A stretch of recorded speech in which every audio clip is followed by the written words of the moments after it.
Hi friends, Vijay కిచెన్కి స్వాగతం. ఈరోజు మనం చేయబోయే రెసిపీ రవ్వ దోశ. మనకి ఇంట్లో దోశల పిండి లేనప్పుడు అప్పటికప్పుడు దోశలు కావాలంటే ఇంట్లో ఉండే వాటితోనే రవ్వ దోశలు అనేవి వేసుకోవచ్చు. మరి ఈ రవ్వ దోశలు ఎలా చేయాలో చూసేద్దామా? రండి.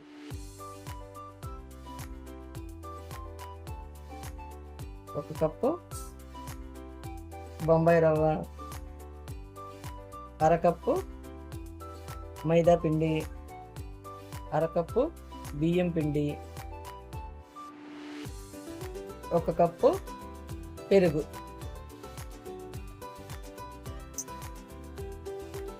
శనగపిండి 2 స్పూన్ల వరకు,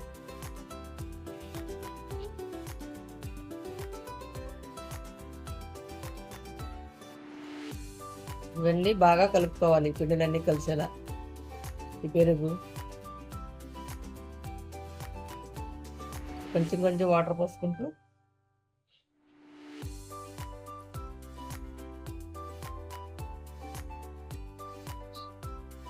కలుపుకోవాలి.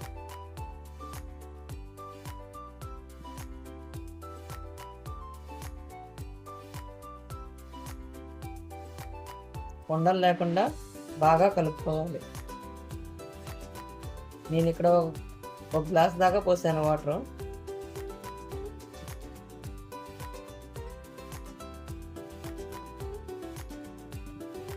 మనం ఇంకా వాటర్ పోయాలి. కొంచెం కొద్దిగా వాటర్ పోసుకుంటే ఒక 10 నిమిషాలు పక్కన పెట్టుకోవాలి. దోశ అనేది చాలా బాగుంటుందండి. బాగా వస్తుంది దోశ, క్రిస్పీగా, చాలా టేస్ట్గా ఉంటుంది.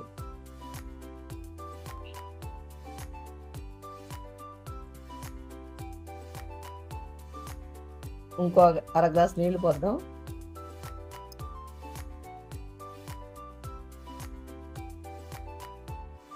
ఇలా ఉండాలి పిండి అనేది.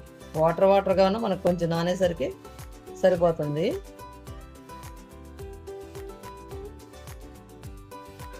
ఇది ఒక 10 నిమిషాలు పక్కన పెట్టుకుందాం మూత పెట్టి.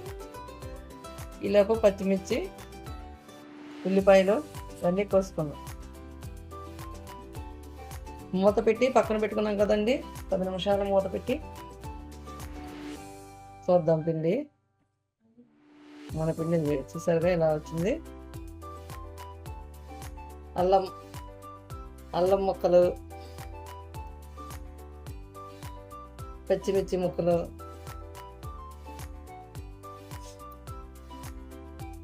ఉల్లిపాయ ముక్కలు, కొద్దిగా కరివేపాకు,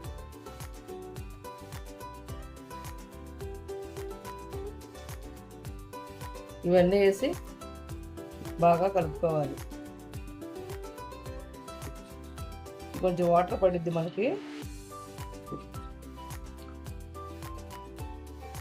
ఇంకొద్దిగా వాటర్ వేసుకుందాం. సాల్ట్ తగినంత. నాకు ఇక్కడ 1 స్పూన్నర దాకా పట్టింది. జీలకర్ర 1 స్పూను,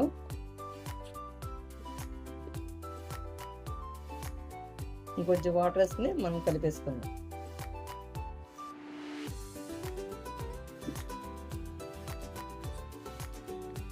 వాటర్ లాగా ఉండాలి పిండి మొత్తం.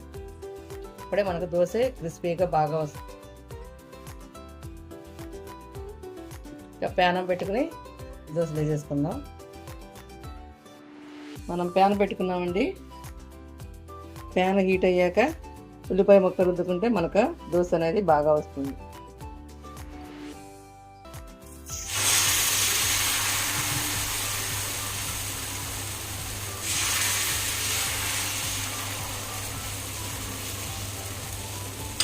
ఇంతేనండి.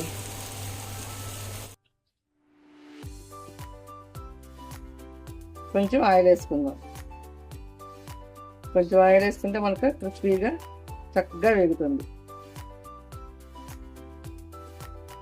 మనం మరోవైపుకి తిప్పుదాం.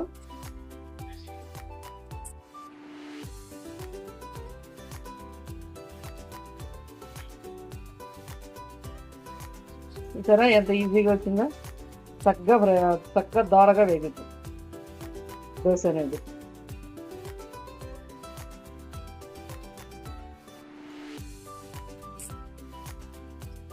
ఇలా ఒక 6 నిమిషం ఉంచితే చాలు. చూసారా ఎంత క్రిస్పీగా వచ్చిందో మన దోశ అనేది. అది ఇది చక్కగా వచ్చేసింది దోశ అనేది.